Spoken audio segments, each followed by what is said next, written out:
Hello everyone, I'm doctor రాజిత. So ఈరోజు మనం hair oiling గురించి కొన్ని పాయింట్స్ మాట్లాడుకుందాం. సో అసలు అది ఏం చేస్తుందంటే, first point, so hair shaft ఉంటుంది కదా, ఆ షాఫ్ట్ మీద ఒక లేయర్ లైక్ ప్రొడ్యూస్ చేస్తుంది, సో దట్ మనకి మాయిశ్చరైజింగ్ ఎఫెక్ట్ ఇస్తుంది. నెక్స్ట్ దానివల్లే లిబ్రికేటింగ్ ప్రాపర్టీస్ కూడా ఉంటాయి, సో దట్ మనకి ట్యాంగ్లింగ్ ఆఫ్ హెయిర్ అనేది కొంచెం ప్రివెంట్ చేయగలుగుతాం. నెక్స్ట్ లేయర్ ఫామ్ చేస్తుంది కాబట్టి దాని నుంచి ప్రోటీన్ అనేది ఫర్దర్గా లాస్ అవ్వకుండా ఉపయోగపడుతుంది.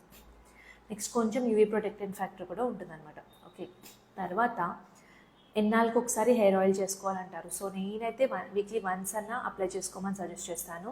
అండ్ ఓవర్ నైట్ అప్లై చేసుకోవచ్చు, లేదంటే at least 2 hours before head bath కూడా అప్లై చేసుకోవచ్చు.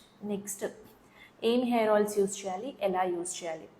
సో కోకోనట్ ఆయిల్ యూస్ చేయొచ్చు, olive oil, almond oil, amla oil, ఇలాంటివి ఏమైనా యూస్ చేయొచ్చు.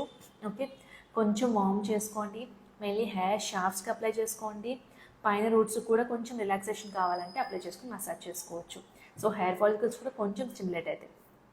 నెక్స్ట్ ఇది ఎవరు అప్లై చేసుకోకూడదు అనేది కూడా ఇంపార్టెంట్. సో కోకోనట్ ఆయిల్ అనేది మెయిన్లీ డాండ్రఫ్ ఉన్న వాళ్ళకి ఇంకా ఫర్దర్గా పెరిగే ఛాన్స్ ఉంటుందన్నమాట. ఆయిల్ అనేది ఎందుకంటే ఫంగస్ గ్రోత్కి హెల్ప్ అవుతుంది.